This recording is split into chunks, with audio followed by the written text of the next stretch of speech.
welcome to DHTV. I'm Chris Phillips, and on the phone is Trevor Schubert. I'm here and prepared to offer any little anecdotes and quips that I can throughout this adventure. Very podcast-like. I'm enjoying it. I'm here for it. Thanks so much. So today on this episode of DHTV, I'm going to be talking to you guys about unlocking the latest in storage and memory solutions. Trevor's going to be along the ride. If you guys have any questions throughout the broadcast, please feel free to go ahead and put them into the Q&A box right here. I'm going to highlight that for you. And we're going to keep this real informal, but we're going to try and keep you, get you kind of up to date on the latest and greatest and what's going on with memory and storage. So with that, Trevor, I'm going to get started. Go for it, man. I'm looking forward to it.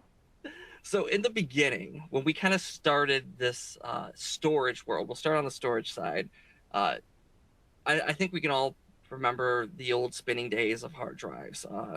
HDDs that were really kind of put in place because they were the best option to store the most data that was they were able to at the time, because back in the 80s, 70s, 80s, 90s, we didn't have access to the internet. So basically all the information we needed from our computer had to be stored on said computer. So hard drives were kind of this really necessary thing we needed to do to make sure we had all the information we had. The problem with hard drives, even though they could store a lot of data, they were incredibly slow. And as we've progressed throughout the early 2000s, 2010s, and into the 2020s, the amount of storage that we've needed has become less important. It's become more about the speed in which we can access the data we do have in our system. So when we were able to make that kind of switch from the HDD to the SSD, I think you would agree with me, Trevor, that there was not since then have we seen like a greater raw increase in performance. You used to remember to be able to go onto a computer, you start up your computer, and it takes 3 minutes to load. Then you would load a computer on an SSD, and it would take 15 seconds. That kind of performance increase has not happened since. The boots, the searching for files, like all of the above. Yes, definitely. That was a huge jump in the right direction for sure. Right. But even with that advancement in technology, you were still accessing things on the old SATA language. You weren't using anything that could fully take advantage of these flash memory drives. We kind of started then to move forward from that SATA to a NVMe format, and that's kind of the format we've been using today. You kind of see the first green dot there was representative of NVMe 2. Intel had these great hard drives that you basically plug directly into your PCIe slots, and that was your storage, and it was super fast. But that way of connecting it to your computer was probably not the best, because most computers didn't even have a full-sized PCIe port to access that storage. So then they moved things to the M.2 slots, and that's been the format that we've seen since then. A lot of the NVMe 3.0 drives were sitting on those 3.0, the M.2 slots since then. But that format has gotten quite old, and we're now kind of in this world where NVMe 4.0 is the standard. It had double the bandwidth compared to NVMe 3.0. The sequential read-write speeds were insane for the time. You're getting 7,000 megabits per second on the reads, 5,000 on the writes. And these drives were fully backwards compatible with NVMe Gen 3. So meaning if you had a Gen 4 card and you put in a Gen 3 slot, it would still work, which made it that much easier to kind of recommend those NVMe 4 drives when you were in a bridge situation. And for the longest time, that's what we're going to kind of talk about in this broadcast. But as we've gotten closer and we started moving through things, and I just want to kind of show you more comparisons before the NVMe 3.0 and 4.0, the delta between the two has really started to shrink. NVMe 3.0 drives and NVMe 4.0 drives cost about 3 cents difference per gig. The rewrite speeds are dramatically different on the 4.0, but when that cost has dropped down to the level of the previous generation, it becomes much more easy to recommend. And for that generation, it has a more broadly accepted hardware requirements. We're talking about 11th gen, 12th gen, 13th gen Intel processors required to use 4th gen, which most new systems, if you're building a new system, will have access to that. Anywhere from the Z90s to the the Z490s to the Z790 motherboards, all supported NVMe 4.0. So that bar was really easy to enter. So there was really no point anymore to decide whether you wanted to go with 3.0 or 4.0. The costs had gone down, the requirements had opened up, and it became a much more mainstream platform to recommend. But then, as we were kind of building out this broadcast, something happened. And that was the NVMe 5.0 drive started to land at D&H. And that's what I really want to talk about here, is what the advantages of NVMe 5.0 are going to be. Because these bad boys landed and are available right now, and they have lower latency, read-write speeds of up to 12,000 megabytes read-write. They have double the bandwidth when you compare them to NVMe 4.0. NVMe 4.0 bandwidth was at 16 gigatransfers per second. NVMe 5.0 is at 32 gigatransfers per lane per second. That is mind-boggling, and we're going to talk a little bit about that more in a second. With all that, though, comes double the cost. Right now, NVMe 5.0 drives are sitting at about 20 cents per gig, which is double the cost of NVMe 4.0 drives. Also, when you're looking at the restrictions in terms of what hardware accepts NVMe 5.0, the hardware restrictions are much greater. You're only talking about the 12th and 13th gen Intel processors, and really only the Z790s consistently have access to M.2 slots that support NVMe 5.0. There are some Z890s that have slots that will support 5.0, but those are a little bit more few and far between. If you want to have that guaranteed, you're really looking at the Z790s. So we're now looking at NVMe 5.0 drives that are doubling the bandwidth, doubling the speed of NVMe 4.0 drives. But the kind of question you need to ask yourself is all of that worth upgrading your drive? And the short answer is no. But we're excited for what the future is going to bring. Right now, because that hardware recommendation or the hardware requirement list is so short, it's very unlikely that you're going to be sitting on a piece of hardware that you can take an NVMe 4.0 drive out and put a 5.0 drive in. You're more likely looking at these drives when you're building a fresh computer. And if you're building a fresh computer, even then, the cost to performance ratio might not be enough to warrant 5.0 yet. Even though their read-write sequential speeds are incredibly high, when you look at the random read-writes, which is what we usually do on a regular basis, because I don't know about you, Trevor, but I've got 7 programs open on my computer right now. I've seen the way you operate Chrome. You have about 70 tabs open at any given time. I was going to ask everyone in the audience to take a quick minute and do a quick little Control-Alt-Delete for me. Go to Task Manager and let's see what is. It's almost a game. What is the biggest memory hog in your system right now? And Google, I love you. Chrome, I love you. I mean, any browser really, but I am a what you would consider a tab hoarder. I'm not ashamed to admit it. I'm aware of this condition, and I need a lot of memory as a result of it. So there you go. Yeah. And the problem becomes when you're dealing with all this memory coming, or all this storage coming from random places on your hard drive, the sequential read-write data isn't as important as the random read and write speeds. Sequential basically means I'm copying one large file from one place to another, and it can do that fast.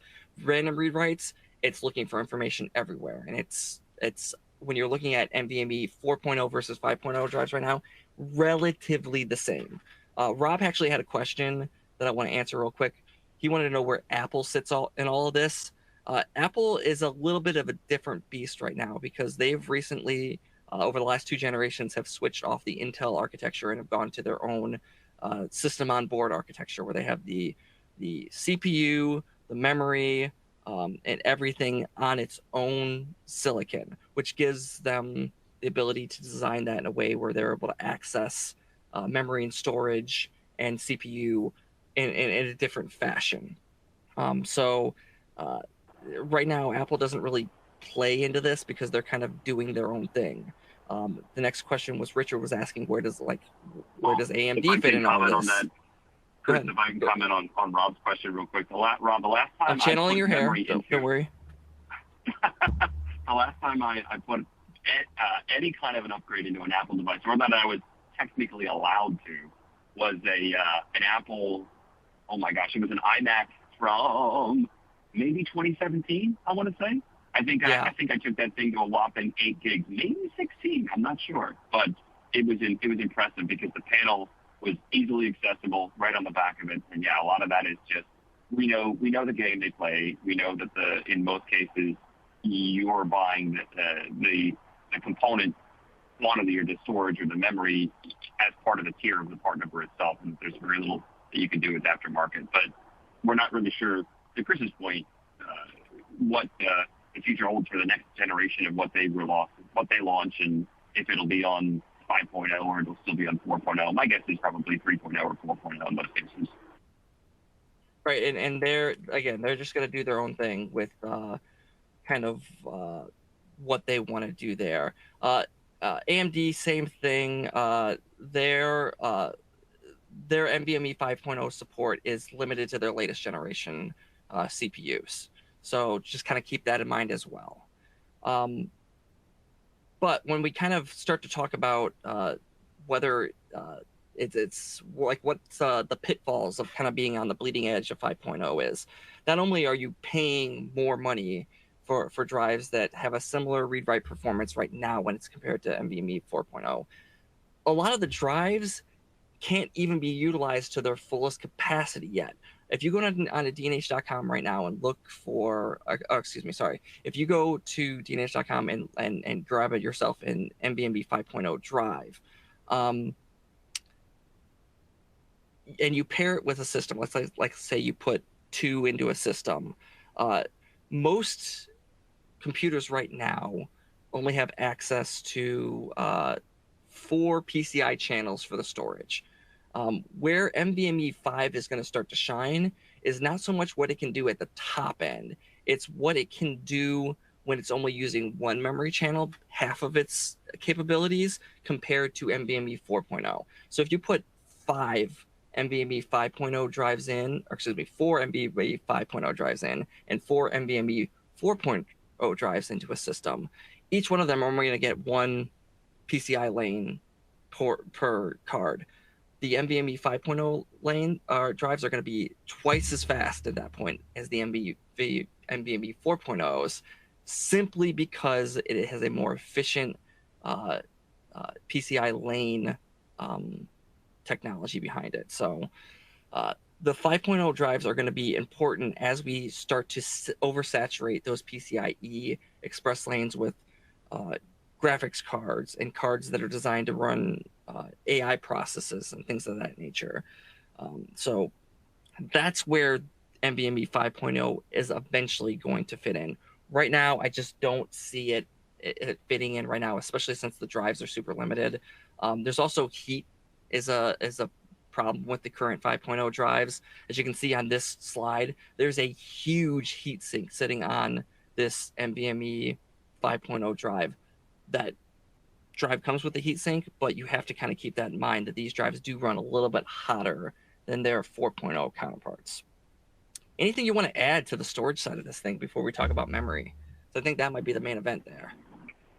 Well, let's just say at this point, I mean, it wasn't that many years ago that we were at this point, like Chris pointed out earlier, with the SSD to NVMe flip. We'll call it that for lack of a better term. And frankly, I'm I'm very grateful to be at a point where, like, our pro services department that does all of the aftermarket integrations, which, by the way, if you need additional storage into a system before it ships our warehouse, or you need additional memory added in, you could reach out to the pro services, just a quick review of the components, because sometimes the manufacturer gives you clear guidance on that and sometimes they don't. But we're on the unit, we've got it under the hood, we can tell you what's going on. I'm just happy that we're at a point where when someone says SSD, usually it means NVMe as opposed to, especially in a notebook form factor. But the biggest point that I wanted to make was just as far as the 4 to 5 from 3 to 4, is that realistically, it wasn't that many years ago. The market was excited, the market waited. You can thank the PlayStations of the world and other major OEMs for the buy-in that they took to drive that market, to bring that price down, because I personally got pretty excited when we were finally going, hey, NVMe is around $1 a gig. Like, it's time now. We can all start doing this. But in most cases, we're seeing it even under that now, which is fantastic. Completely agree. So let's move on to the next topic here, and we're going to talk about a different transition here. We're going to talk about the transition from DDR4 to DDR5. So DDR4 memory has been in mainstream acceptance since like 2016. It really kind of started to push the envelope in terms of what you can do in terms of mega transfers per second. It moved the bar from like 21, 33 mega transfers per second all the way up to 32 mega transfers per second as kind of being the standard. You will see NVMe, or you will see DDR4 memory that does more mega transfers per second. At least they spec it out that way. But as I'll explain to you in a little bit, that it's really capped right now at 32 mega transfers per second. What's also capped on these was the total capacity per module. That was capped at 32 gigabits per module. What it did also do was start to lower the total voltage it took to run memory. DDR4 went down to 1.2 volts when compared to DDR3, which was sitting at 1.5 volts. And this chart really shows where we've come over the last 20 years. When DDR2 was introduced, we saw performance increase to 800 mega transfers per second and capacity go all the way up to a gig. That doesn't sound like much now, but in 2004, you were really rocking if you had a gig of memory available to you. In 2007, that just increased with DDR3. DDR3 was around for almost 4 years. It was a very prosperous time for memory. It increased the overall mega transfers per second up to like 1,800, the capacity up to 4 gigabytes. And now we're sitting on DDR4, which is up the game once again to 32 mega transfers per second, 3,200 mega transfers per second, and up to 16 gigs capacity. But now, as we kind of go into 2023, we're starting to see more and more DDR5 solutions came out. It was introduced in 2021. Its theoretical max capacity right now is 8,400 mega transfers per second. And I say theoretical, it is most likely that they will be able to push that bar even higher as this generation continues. What probably will not be pushed higher is the overall capacity of these DIMMs. The max capacity is looking like it's going to sit at 64 per DIMM, which doesn't mean very much in the really in the PC world, but in the server world, that's going to be huge, Trevor. Totally agree. When you think about the amount of different cycles that the systems are doing in any given day or any kind of task that you're putting on it, the more the better. Yeah.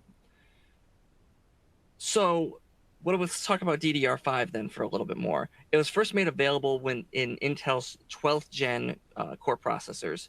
Its starting transfer rate was 48,000 4800. Man, I'm really been bad at this today. I just did a different presentation where I was saying 1,000 a lot, so I apologize.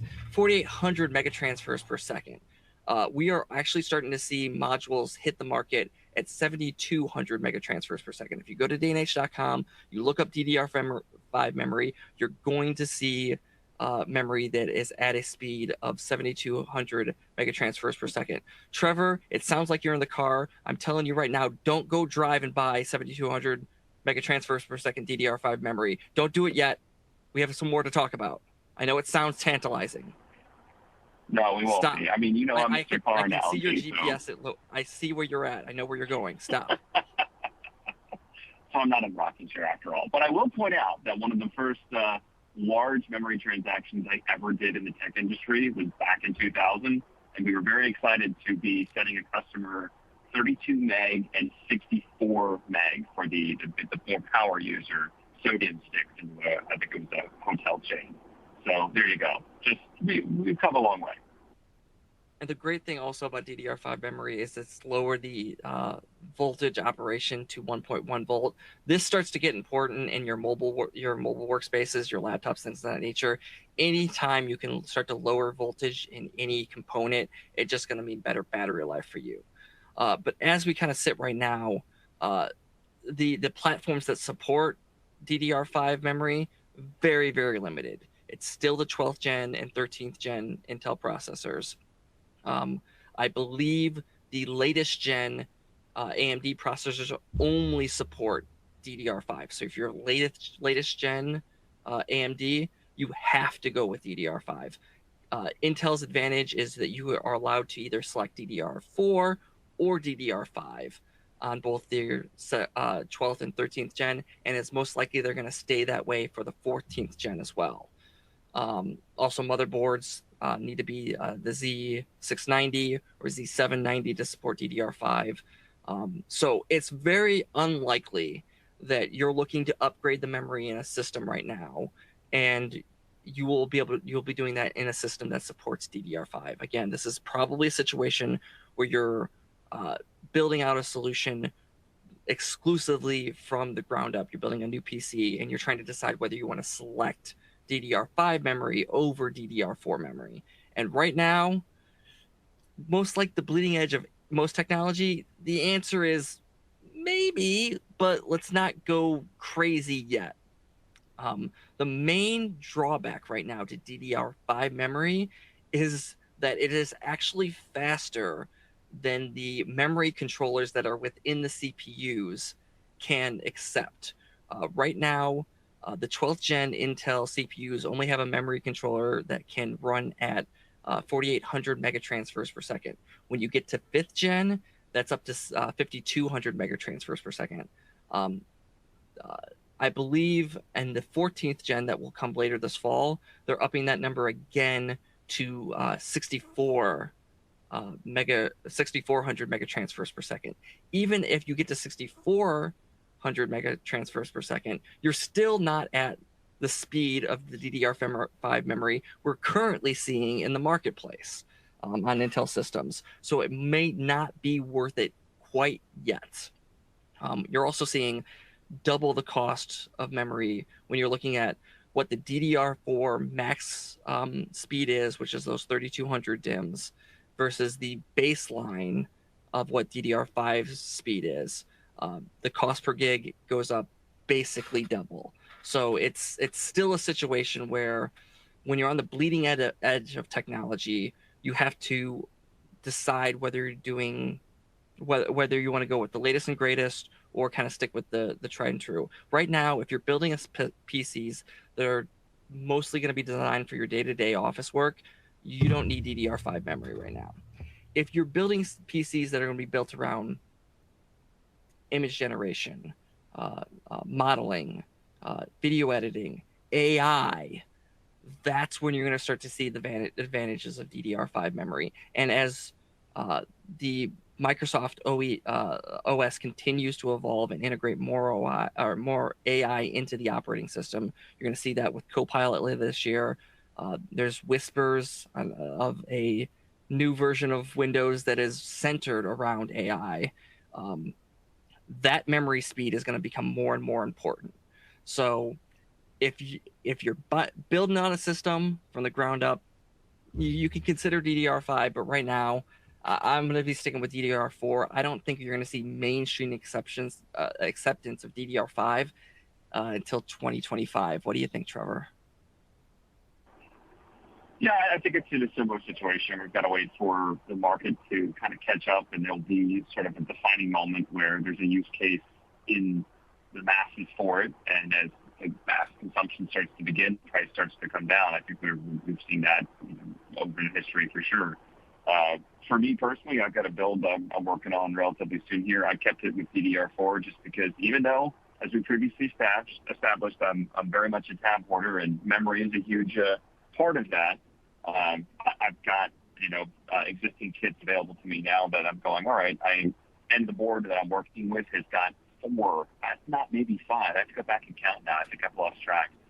Individual NVMe 4.0 M.2 slots on it. So I've got plenty of headroom from storage capacity, and it just made a lot of sense for me to kind of stick in that platform for a bit. This will be the build that I stick with probably for the next 6 months to a year, and I'll be reevaluating it at that point.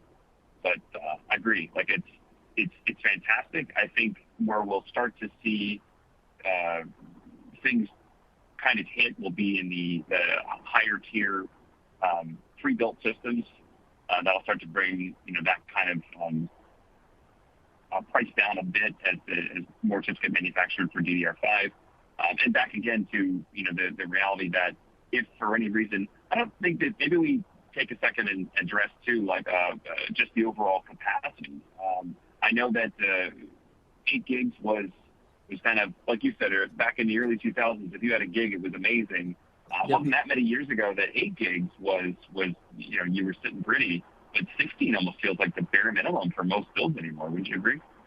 16 is pretty much. I won't accept a computer. I usually don't quote out computers to our customers that don't have a minimum of 16 gig. You can get by with 8. The Windows operating system is probably going to take 4 of that, and that's just kind of standard out of the box. You can debloat it. I've fallen down a rabbit hole of watching people debloat Windows and get their memory down to 800 megabytes in memory after the system is booted up. So you could do that, but you're giving up a lot of the functionality of the operating system at that point. So 8 is not enough anymore. You're leaving yourself 4 extra gigs to have 70 tabs in Chrome open, or have a PowerPoint presentation up, and then have Teams up, and then be running your webcam. That's almost too much. The webcam's not going to factor too much into the memory side of things, but just having a PowerPoint up and Teams up at some point can start to affect things. So 16 is kind of where I would say your baseline is. 32 is a great for a power user. You don't need anything more than that, even if you're gaming or doing things of that nature. Where it will come into play is in AI. AI takes a lot of random access memory to use correctly, and the faster that memory is, the faster the responses you're going to be getting from whatever model you're accessing. Whether that's a natural speech model that is similar to ChatGPT that's local to your system, or some kind of models within like Stable Diffusion for image creation, or whatever the other models that exist for image creation. The memory that is sitting on both your graphics card and your system are going to play a greater factor into that. Let's go ahead and answer some questions, and we'll be answering a little bit of questions as we go here because we are kind of at that point in the presentation. Christopher asked, how can you check which memory controller your system has? Right now, the memory controllers are built into the modern CPUs. They used to be on the motherboard, but I believe it was like... It was a while ago. It was like 6 or 7 generations ago. Intel moved those directly into the CPU. And it is a spec you can see when you look up a spec for your latest gen 12th, 13th gen, and the 14th gen processors when they do come up. There is a line for it that will tell you what the memory controller bandwidth is, and it'll usually tell you in mega transfers per second. On that note, Intel's ARC site is specifically helpful for anything obviously on the Intel chipset. If you're looking for some quick stats on what CPU you've got and what the bandwidth is capable of, you can definitely get that information there. What would be, I mean, what's the equivalent of that on the AMD side, Chris? Do you have it handy? For the memory controllers? Correct.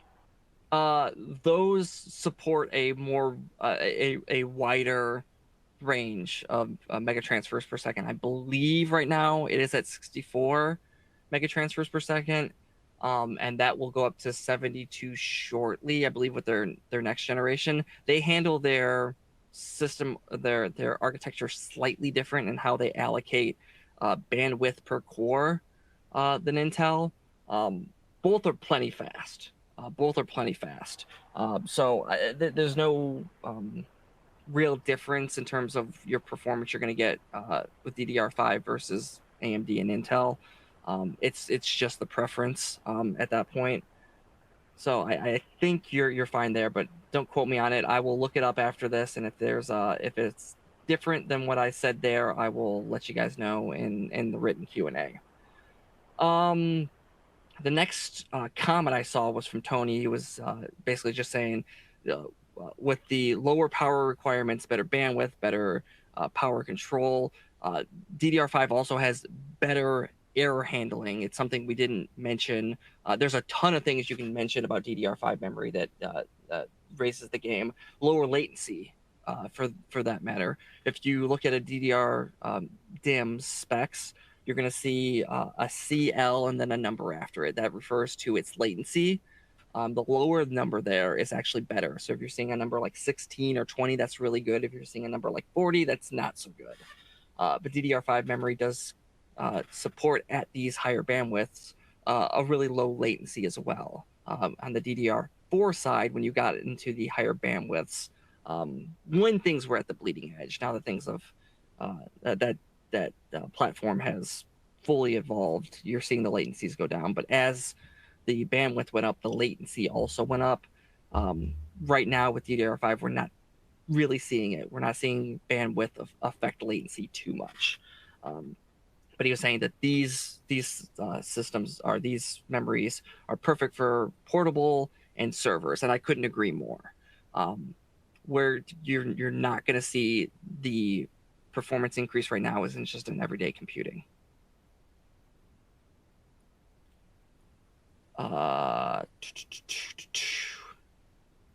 Next question was actually that question we already answered. There was one more question. If there's a recommended way we use to wipe an SSD if software is malfunctioning and it isn't working, their software isn't working to wipe the SSD. If you're trying to redeploy it, Trevor, you on the services side, you've seen a lot of different software that can wipe a drive. If they're trying to redeploy, what is kind of the best method you've seen to wipe a drive? Yeah, I mean, if we're not talking about total field destroy and wipe, which doesn't sound like that's the ask here. If the best process to wipe and reformat is being requested, and you're doing a fresh install, I would probably just go through your standard kind of Windows install, get to the point where you can see the partition. Now, the one thing I will say is that depending on this is what you have to be careful with, depending on your Windows install media, you may not have the drivers in the install media that would recognize the drive. That might be where you're getting stuck. Definitely send an email out to the group after the call, and we can pick it offline and help support that. But I know that more often than not, that's usually the root cause. If you're having trouble formatting the drive or reinstalling Windows onto it, if that is what I kind of understood the ask to be. Typically, if I was redeploying Windows onto the system, or if we had a customer saying, hey, we've got this was more common maybe a year and a half ago or so, we'll say. NVMe price per gig was a little bit higher, and we Mm-hmm. had a lot of tier one laptops and desktops that were out there, with maybe a very, um, we'll say, very strategically sized SSD, not enough, right? Maybe 256 gig or 512, and somebody would want to take that to a terabyte. So our process for that would be to clone that onto a new drive and then reformat the original. So there's all sorts of ways you can do it.